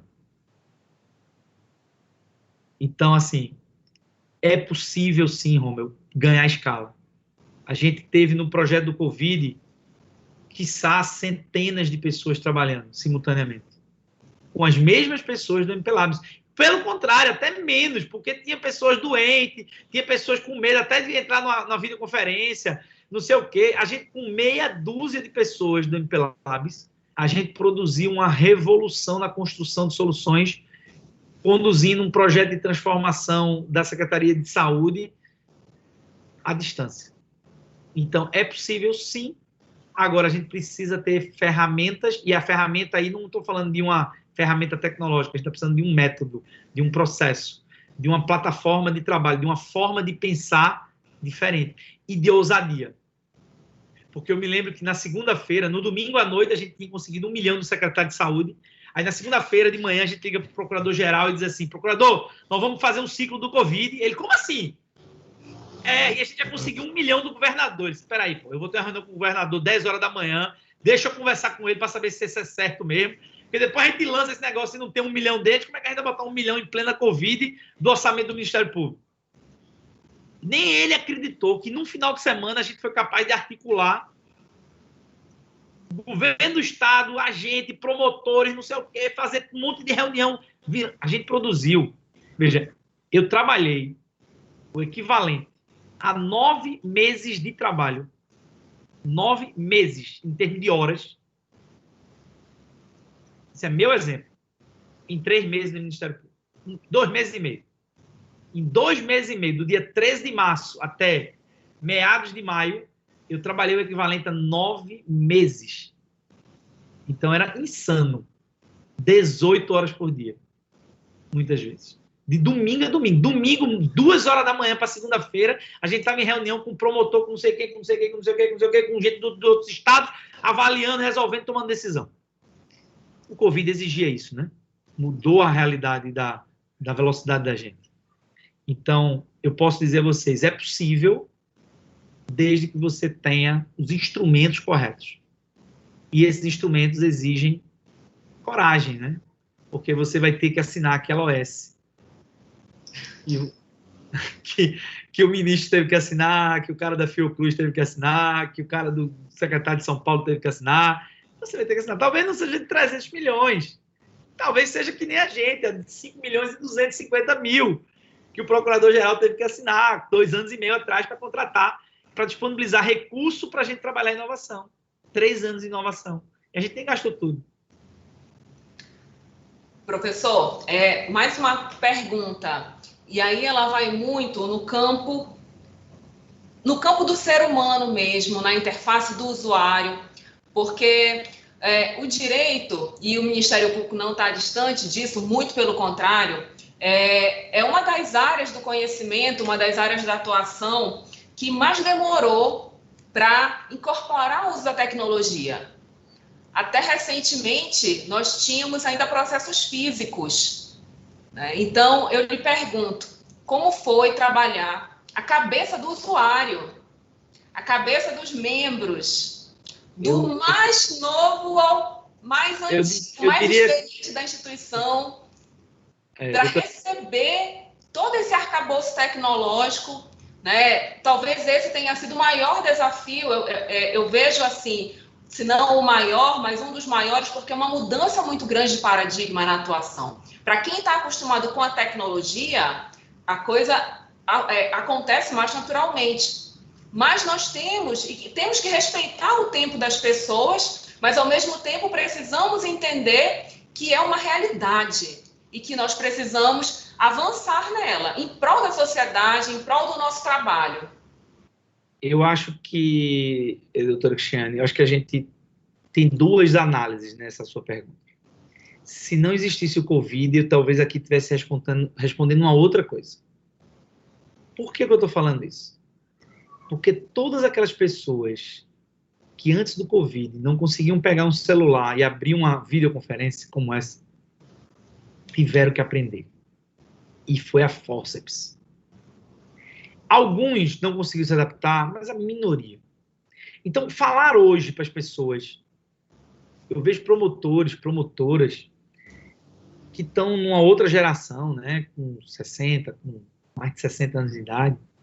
Porque, lógico, para o promotor de 25, 30, a promotora de 30 anos, 25, é fácil.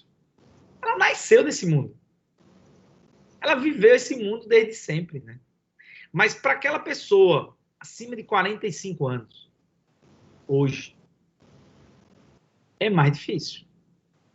Só que o Covid fez essas pessoas terem que se adaptar. Era sobrevivência. Era absolutamente questão de sobrevivência. Então, mudança de cultura não pode ser relegada, tem que ser levada muito a sério. A gente tem que respeitar o tempo das pessoas, sim. A maior parte dos nossos produtos, eles não são mandatórios. Ah, você tem que usar o acessório. Não, você usa acessório se você quiser. Agora, a questão é, se você usar o acessório, você vai fazer 5.000 peças por mês. Se você não usar o acessório, você vai fazer 500. Você prefere usar o acessório ou prefere não usar o acessório? Alguns vão dizer, eu prefiro fazer 500. Tá bom, tudo bem. O mundo vai selecionar você. A autoseleção, Charles Darwin já dizia isso, né? O ser humano não se adapta. Quem não se adapta é que é eliminado. Ou seja, o ser humano que sobrevive é aquele que muda. Então, a mudança é inerente. E muitos me perguntam, como trabalhar cultura para inovação? A Covid ajudou muito nessa cultura, porque ela produziu a cultura de inovação, relâmpago, né? Mas a cultura, pessoal, a gente tem que entender o que é cultura. Muita gente fica botando a cultura como uma desculpa. Ah, mas a cultura da organização, a cultura. Cultura é a soma coletiva de comportamentos individuais. Então, começa mudando o teu comportamento. Porque se tu mudar o teu comportamento individual e influenciar meia dúzia ao teu redor, tu tá mudando um pouquinho da cultura, tu tá contribuindo para a mudança da cultura. Agora, não bota a culpa na cultura para se esconder atrás dela. Muda o teu comportamento, que isso gera uma onda de mudança de cultura. Porque quando a gente soma comportamentos mudados, mudou-se a cultura. Por isso que eu digo que o Covid mudou a cultura. Porque ele mudou todos os comportamentos individuais no estalar de dedo. E aí aquilo que era absolutamente impossível de a gente achar que às 18h40 da noite, num dia de quarta-feira, a gente ia estar online, conectado Pernambuco com Manaus, pelo menos aqui é 18h40, aí já são 17h40, né? Conectados para discutir inovação dentro do Ministério Público, com 2 promotores começando com um servidor público. Isso seria inimaginável há um ano atrás, talvez. A gente ia ter uma reuniãozinha de meia dúzia de pessoas aqui para discutir alguma coisa. Meia dúzia, talvez. Um ou outro promotor mais antenado. E talvez, quiçá, a gente tenha pessoas hoje aqui que estão impactadas. E que não necessariamente eram assim antes. Com certeza, professor. Até porque a nossa forma de trabalho, ela passou e está passando, sim, por essa transformação, né? Na palestra de hoje do Dr. Vitor e da doutora Anabel, discutia-se justamente a questão dos processos estruturais. E ali, naquele momento, é possível a gente visualizar o uso da inteligência artificial dessas plataformas, desses produtos, para melhorar a forma como nós conseguimos fazer a nossa atuação. E aí eu vou agradecendo a sua fala, abro para as considerações finais e desde já agradeço o convite ao colega Alessandro San Martin, dileto amigo, parabenizo o CEAF, parabenizo o Ministério Público por esse evento, tantas conferências assim que trouxeram um boom, fizeram assim com que a nossa cabeça se expandisse nas possibilidades. A sua fala, professor Roberto, ela traz um salto qualitativo daquilo que a gente tem que buscar para a execução das nossas funções ministeriais. É isso que a sociedade espera do Ministério Público, aquela visão do promotor de justiça como mero acusador, não obstante seja um importante papel, e do qual nós não abrimos mão, mas não é mais apenas aquele papel. Hoje, a nossa gama de atribuições nos traz um leque de um espaço que nós precisamos ocupar, além das funções de órgão acusador. E agradeço esse nosso diálogo, essa nossa conversa, a interação com os participantes foi muito boa, colegas aqui realmente vocacionados, que buscam a melhoria da nossa instituição, só engrandeceram a nossa tarde. Então, devolvo a palavra ao professor Roberto para as suas considerações finais e, na sequência, ao colega Alessandro. Obrigada. Eu vou ser rápido, só agradeço o convite, nos colocamos à disposição e se conectem aí, né? Se conectem ao novo, não tenham medo de ousar e, como Einstein dizia, com uma mente que se expande, nunca mais retrocede. Então, que vocês tenham expandido a capacidade de visão de vocês a partir de hoje, e uma vez feito isso, nunca mais vocês vão ser os mesmos, tá bom? Boa noite a todos. Boa noite, professor Roberto, professora Cristiane, minha dileta amiga. O CEAF fica, eu aqui na condição de coordenar essa atividade, fico muito feliz. Eu fui picado pela mosquinha azul da exponencialidade quando ainda estávamos no GAECO. E lá, que pese a gente tivesse avançado muito, né, Cris, naquele momento, tivéssemos conseguido fazer coisas que o MP até então não tinha feito na sua história, a gente nunca esteve satisfeito com o resultado que obteve, porque a gente sempre teve esse sentimento de que era preciso fazer mais, fazer melhor. E a minha inquietação sempre foi em relação à minha instituição, de como transformá-la numa instituição exponencial. Como fazer ou como conduzir os caminhos de mudança dessa cultura linear, burocrática, extremamente dogmática, para entrar nesse mundo de total e ampla criatividade, com poder de transformar a vida das pessoas de maneira rápida, ágil e eficiente.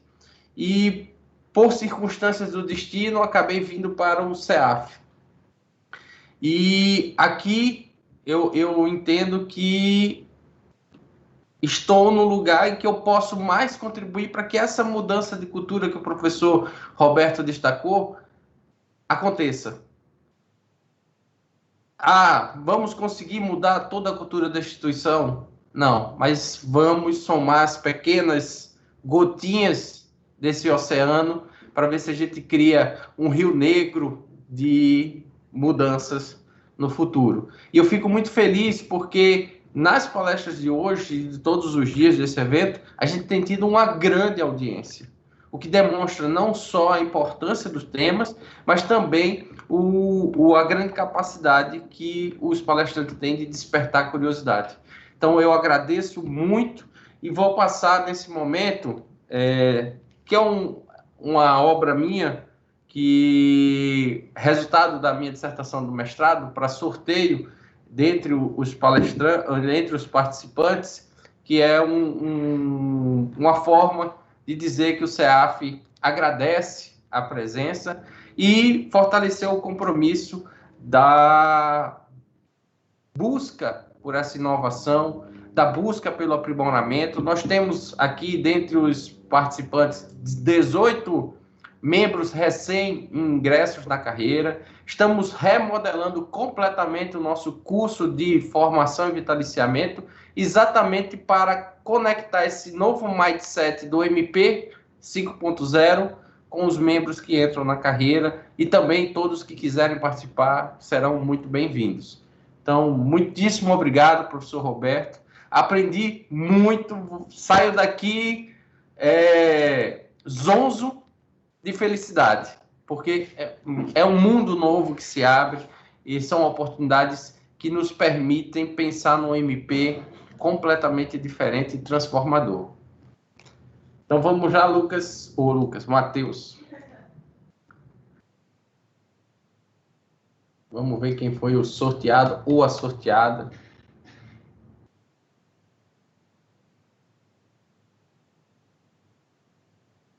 Luciana Inês Nascimento Batalha. Minha amiga Luciana. Luciana, a gente vai entrar em contato, vai mandar para você um exemplar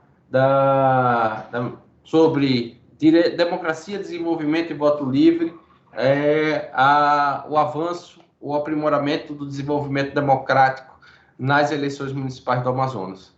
Muitíssimo obrigado a todos. Amanhã, às 8h30, nós teremos a abertura e o último dia do nosso simpósio será amanhã. Muitíssimo obrigado a todos e um bom descanso. Parabéns aos palestrantes, aos participantes pela interação e declaro encerrada a nossa conferência.